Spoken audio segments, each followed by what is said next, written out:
Hi there! So if you're watching this video, it's probably because you're kind of curious about the title and you're wondering what it's doing here. For starters, my name is Pia.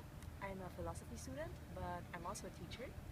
But I think the most relevant detail for what I'm going to say today is that I'm the type of person who ends up listening to the problems of a lot of people, which is great. I mean, I'm very honored and very happy to be able to create that sort of space where people can just feel like they can say whatever they want without being interrupted or judged, and they can figure themselves out. I really think listening non-judgmentally is going to save the world.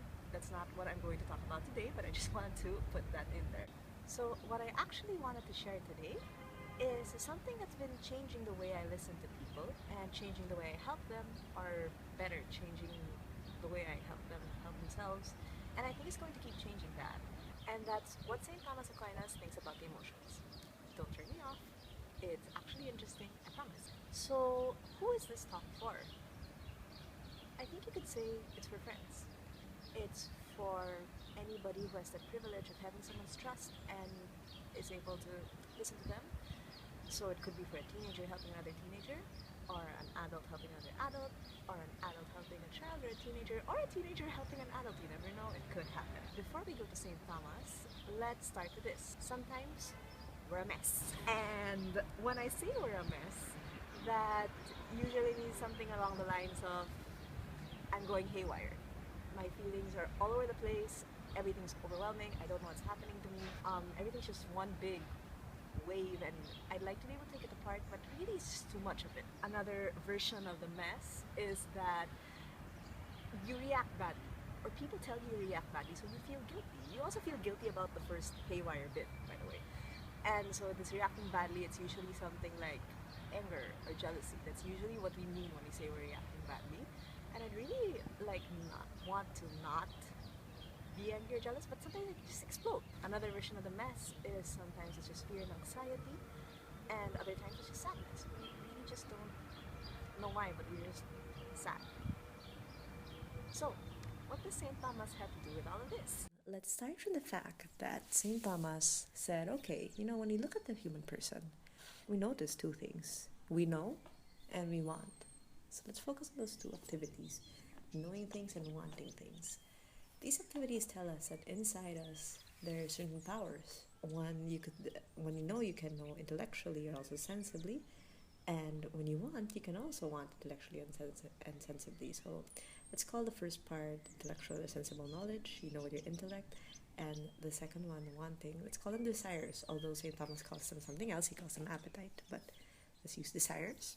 And I think one of the most interesting things is that St. Thomas manages to explain feelings along these two lines.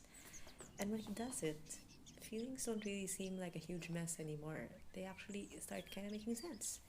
So let's start with the desires.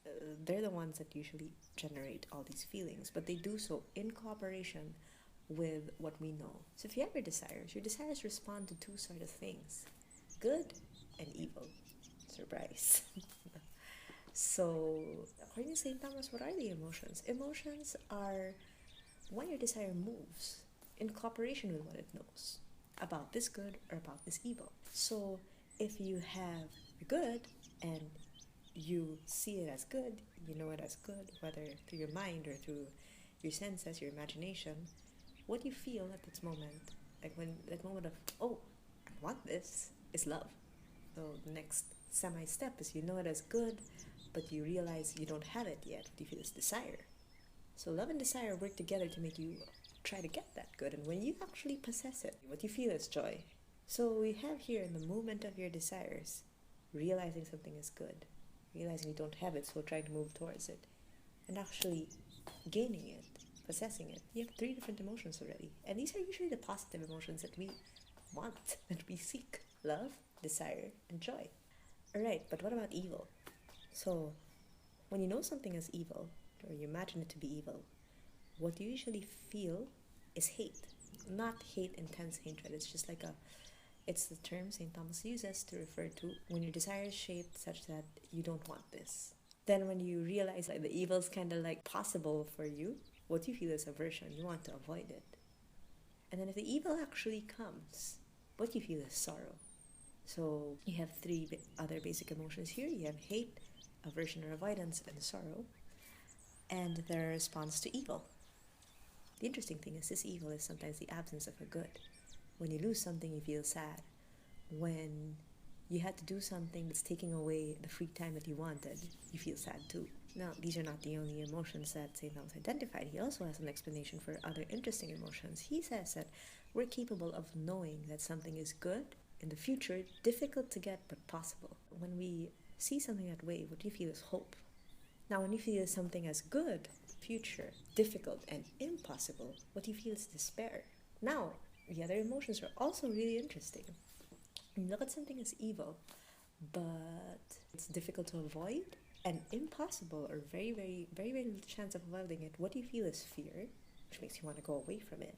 And then when you see that evil, and you know it's difficult to avoid, but you kind of think there's a chance, what you feel is daring.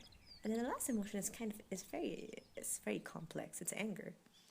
And why is it complex? Because St. Thomas says that with anger, you see the evil that's present and you see how it's an obstacle to a good you love. So you feel anger because you see something precisely as an obstacle and you want to overcome it. So anger usually makes you overcome it to get to that good you want. So these are very clean lines to explain what we feel, and life can be a lot more complex than this. Well, yeah, but it's interesting to see this basic structure because also it has a space to explain why we can have many conflicting feelings, because it depends on what we see as good and what we see as evil. You can even have conflicting feelings towards the same thing. For instance, achievement, doing well in your studies or doing well in your job. It could be something you see as good, and so you feel love and desire for it.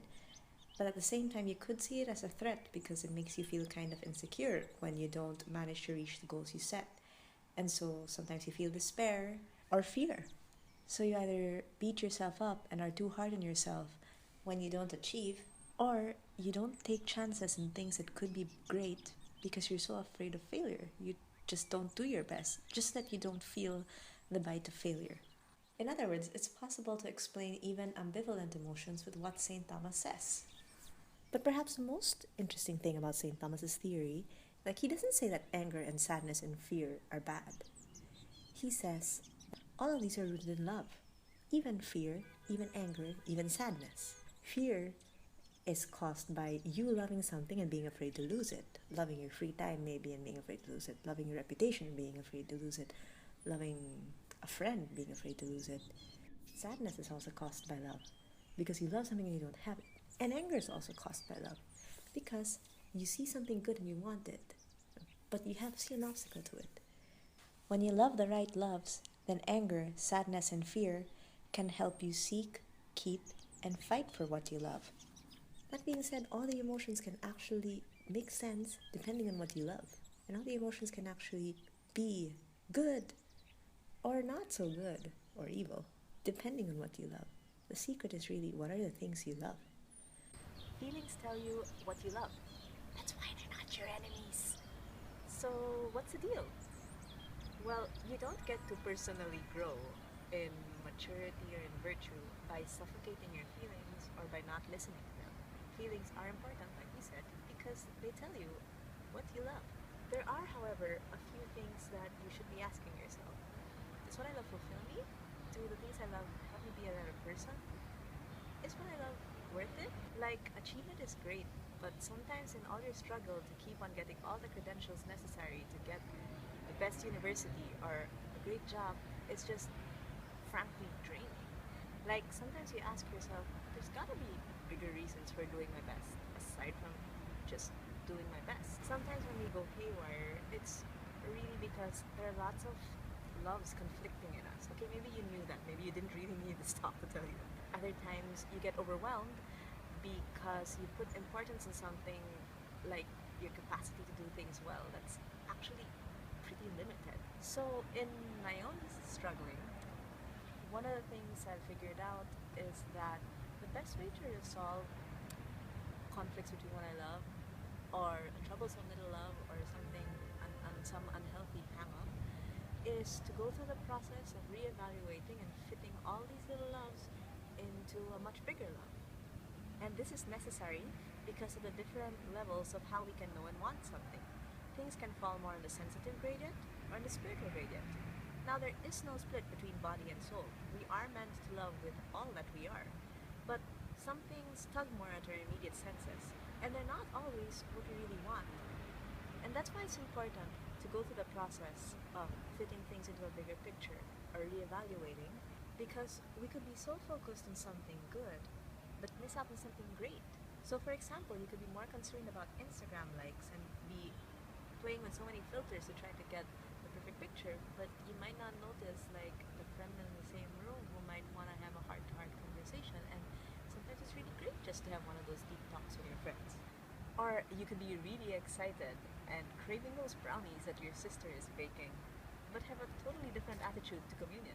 So the strongest and most vivid feelings, like for example, anger at your elder brother, don't really tell you what you really love. Don't always tell you what you really love or what's really worth loving. They just tell you what's hot and relevant for you at the moment, but not what you really want in the long run. As you grow and work on processing and reevaluating things, you could actually feel for things like heart-to-heart conversations or communion too. So on one hand, if you feel like you don't love something that could be good, don't give up. You're not being a hypocrite. Have hope that if you keep reevaluating and choosing, you'll eventually get there. So going back to conflicts and unhealthy hang-ups, the solution is not to go cold turkey. Not always anyway. It's to find that bigger love that is going to help you reorient yourself and your feelings. Your heart is meant to love something. It's not going to last in your resolve to get over a bad habit or a troublesome hang-up if it doesn't find that bigger love that fills it. What is that bigger love? Well, the answer has to be yours. You had to be the one to find it.